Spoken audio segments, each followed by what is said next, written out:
आकाशवाणी भोपाल से प्रस्तुत हैं प्रादेशिक समाचार।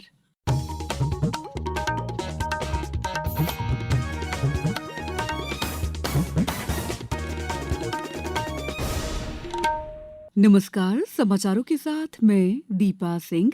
सबसे पहले मुख्य समाचार। प्रधानमंत्री नरेंद्र मोदी आज से 2 दिन की मलेशिया यात्रा पर रणनीतिक साझेदारी पर अहम बातचीत होगी। सीहोर में आज राष्ट्रीय कृषि परामर्श और रणनीति सम्मेलन, केंद्रीय मंत्री शिवराज सिंह चौहान सम्मेलन की अध्यक्षता करेंगे। वनतारा की तर्ज पर उज्जैन और जबलपुर में आधुनिक वन्यजीव रेस्क्यू सेंटर बनाए जाएंगे। और अंडर 19 वर्ल्ड कप जीतने पर टीम इंडिया को बधाइयों की बौछार। राष्ट्रपति, उपराष्ट्रपति, पीएम मोदी और मुख्यमंत्री डॉ. मोहन यादव ने युवा टीम की तारीफ। अब समाचार विस्तार से। प्रधानमंत्री नरेंद्र मोदी आज से 2 दिन की यात्रा पर मलेशिया जा रहे हैं। इस दौरान भारत और मलेशिया के बीच रणनीतिक साझेदारी को और मजबूत करने पर बातचीत होगी। दोनों देशों के बीच व्यापार, अर्थव्यवस्था, नई तकनीक, ऊर्जा और शिक्षा जैसे अहम मुद्दों पर चर्चा होगी। प्रधानमंत्री मोदी मलेशिया में रहने वाले भारतीय समुदाय से भी मुलाकात करेंगे। आज सीहोर जिले के अमलाहा स्थित फूड लेग्यूम रिसर्च प्लेटफॉर्म में राष्ट्रीय परामर्श और रणनीति सम्मेलन आयोजित किया जाएगा। बैठक की अध्यक्षता केंद्रीय कृषि और किसान कल्याण तथा ग्रामीण विकास मंत्री शिवराज सिंह चौहान करेंगे। राज्य के मुख्यमंत्री डॉ. मोहन यादव भी इस कार्यक्रम में शामिल होंगे। पेश है एक रिपोर्ट।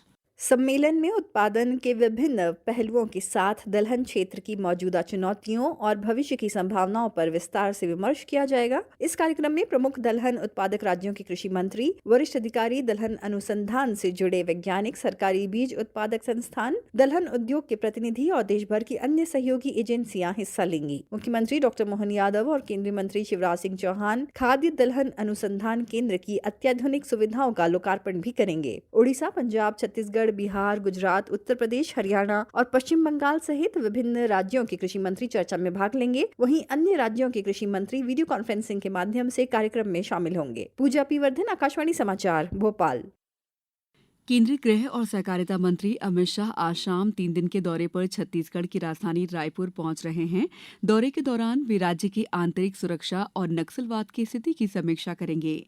आज रायपुर में वे वरिष्ठ अधिकारियों के साथ बैठक कर प्रशासनिक और सुरक्षा मुद्दों पर चर्चा करेंगे। सोमवार को श्री शाह जगदलपुर में बस्तर पांडव महोत्सव के समापन समारोह में भी हिस्सा लेंगे। मुख्यमंत्री डॉ. मोहन यादव ने कल भोपाल स्थित मुख्यमंत्री निवास में आयोजित कार्यक्रम में एनसीसी कैडेट्स को सम्मानित किया। इन कैडेट्स ने गणतंत्र दिवस समारोह 2026 नई दिल्ली में भाग लेकर प्रदेश का नाम रोशन किया है। इसके साथ ही एनसीसी कैंप में राष्ट्रीय स्तर पर तीसरा स्थान हासिल करने वाले दल को भी सम्मान दिया गया। इस मौके पर मुख्यमंत्री ने कहा, आज दुनिया के अंदर सबसे बड़ा लोकतांत्रिक देश अगर कोई है तो वो हमारा देश भारत है। हमारे अपने देश के अंदर आज के समय में सोशल मीडिया हो, प्रिंट मीडिया हो, इलेक्ट्रॉनिक मीडिया हो, दुनिया बहुत छोटी हो गई और छोटी दुनिया में आप चारों तरफ निगाह दौड़ाओगे तो आपको वो सब दिख जाएगा जो आज के लिए आपको देखना बहुत आवश्यक भी है। हमारे देश के लोग, हमारे देश की प्रतिभा, हमारे देश की विरासत, ये किसी क्षेत्र में कभी कम नहीं रही। उज्जैन में 12 फरवरी से 30 जून तक चलने वाला विक्रमोत्सव पहली बार इतनी लंबी अवधि में आयोजित होगा। मुख्यमंत्री डॉ. मोहन यादव ने इसे बहुआयामी बनाने के निर्देश दिए हैं और खुद हर हफ्ते तैयारियों की समीक्षा कर रहे हैं। महोत्सव में कलश यात्रा, नाटक, शोध संगोष्ठी, फिल्म प्रदर्शन, वेद, अंताक्षरी और सूर्य उपासना जैसे आयोजन होंगे। शिवरात्रि मेलों से लेकर कवि सम्मेलन, अंतर्राष्ट्रीय नाट्य प्रस्तुतियां और सांस्कृतिक कार्यक्रम भी इसमें शामिल रहेंगे। समाचारों में वक्त है ब्रेक का। ये समाचार आप आकाशवाणी मध्य प्रदेश से सुन रहे हैं। ये समाचार बुलेटिन YouTube पर Madhya Pradesh news All India Radio channel पर और Facebook साथ ही X प्लेटफॉर्म पर AIR न्यूज भोपाल पर सुने जा सकते हैं। इसके अलावा आप हमारी वेबसाइट newsonair.gov.in पर अथवा न्यूज ऑन AIR ऐप पर भी समाचार सुन सकते हैं। ब्रेक के बाद समाचारों में आपका एक बार फिर स्वागत है। उज्जैन और जबलपुर में वन्यजीव केंद्र सह रेस्क्यू सेंटर बनाए जाएंगे। इसके लिए राज्य सरकार ने कंसल्टेंट भी नियुक्त कर दिए हैं। कल उज्जैन के प्रस्तावित केंद्र को लेकर हुई बैठक में मुख्यमंत्री ने कहा कि इसे वनतारा की तर्ज पर जंगल सफारी जैसा खास केंद्र बनाया जाए। ये वन्य जीव केंद्र करीब 500 हेक्टेयर क्षेत्र में विकसित होगा। इसमें मौजूदा इको टूरिज्म पार्क भी शामिल किया जाएगा। स्विट्जरलैंड के संसद के सदस्य निकाउस सैमुअल गुगर ने कल देर शाम भोपाल में मुख्यमंत्री निवास पर मुख्यमंत्री डॉक्टर मोहन यादव से मुलाकात की। इस दौरान औद्योगिक विकास, स्वच्छ ऊर्जा, ऊर्जा संरक्षण और नई तकनीकों पर विस्तार से चर्चा हुई। श्री गुगर ने कहा कि औद्योगिक ऑटोमेशन, ग्रीन टेक्नोलॉजी और ऊर्जा क्षमता के क्षेत्र में स्विस अनुभव से मध्यप्रदेश को लाभ मिल सकता है। भारतीय टीम के रिकॉर्ड छठी बार अंडर-19 आईसीसी विश्व कप जीतने पर देश भर से बधाइयां मिल रही हैं। राष्ट्रपति द्रौपदी मुर्मू ने टीम को पूरे टूर्नामेंट में अपराजित रहने पर बधाई दी है। उपराष्ट्रपति सीपी राधाकृष्णन ने फाइनल में वैभव सूर्यवंशी की शानदार पारी की सराहना की। वहीं प्रधानमंत्री नरेंद्र मोदी ने खिलाड़ियों के पूरे टूर्नामेंट में बेहतरीन खेल और कौशल की तारीफ की। उन्होंने कहा कि ये जीत देश के युवा खिलाड़ियों के लिए बड़ी प्रेरणा बनेगी। वहीं मुख्यमंत्री डॉक्टर मोहन यादव ने भी टीम के सभी खिलाड़ियों को बधाइयां दी हैं।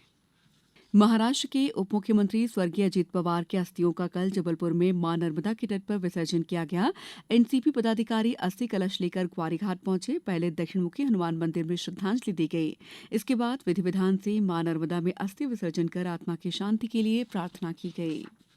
पंचायत एवं ग्रामीण विकास मंत्री प्रहलाद सिंह पटेल ने कल नरसिंहपुर जिले में विकसित भारत रोजगार और आजीविका मिशन सम्मेलन में हिस्सा लिया। इस दौरान उन्होंने कहा कि विकसित भारत गारंटी फॉर रोजगार और आजीविका मिशन की जानकारी सभी को होनी चाहिए।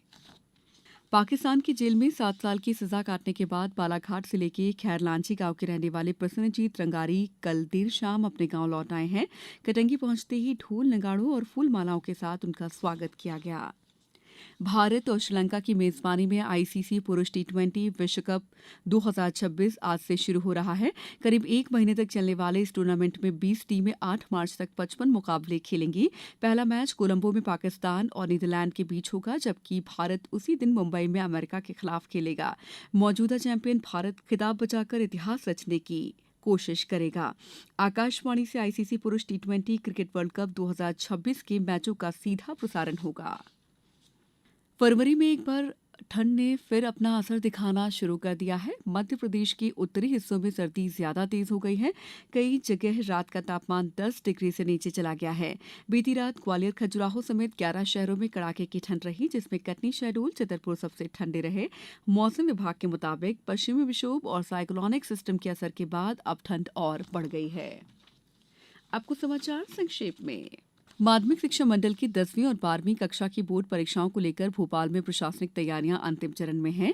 कल से बोर्ड परीक्षा से जुड़ी गोपनीय सामग्री का वितरण शुरू हो गया है। पहले दिन 45 परीक्षा केंद्रों पर कड़ी सुरक्षा और निगरानी के बीच शैक्षणिक सामग्री वितरित की गई। आगर मालवा जिले के सुसनेर स्थित पीएम श्री जवाहर नवोदय विद्यालय में कक्षा 9वीं और 11वीं में प्रवेश हेतु चयन परीक्षा का आयोजन आज किया जाएगा। सतना में नगरीय विकास और आवास राज्य मंत्री प्रतिमा बाकरी ने खैरुआ सरकार धाम के समीप सिंहपुर नागौद रोड से खैरुआ सरकार पहुंच मार्ग की 4 करोड़ से अधिक की लागत की 10 मीटर चौड़ी बनने वाली डामरीकृत सड़क का कल भूमि पूजन किया। भोपाल में फाग उत्सव को लेकर तैयारियां शुरू हो गई हैं। शहर में 4 मार्च को होली मनाई जाएगी। इसके लिए 5000 क्विंटल गोकास्ट का भंडारण शुरू कर दिया गया है। निवाड़ी में संकल्प से समाधान अभियान में हितग्राही मूलक सभी विभागीय योजनाओं का लाभ हर जरूरतमंद व्यक्ति तक पहुंच सके, इसके लिए जमीनी स्तर पर कार्य किया जा रहा है। झाबुआ में प्रमुख सचिव मध्यप्रदेश शासन राजस्व विभाग द्वारा कल वीडियो कॉन्फ्रेंस के माध्यम से राजस्व विभाग की समीक्षा बैठक आयोजित की गई। इस बुलेटिन में बस इतना ही। अगला बुलेटिन दोपहर 2:10 पर। नमस्कार।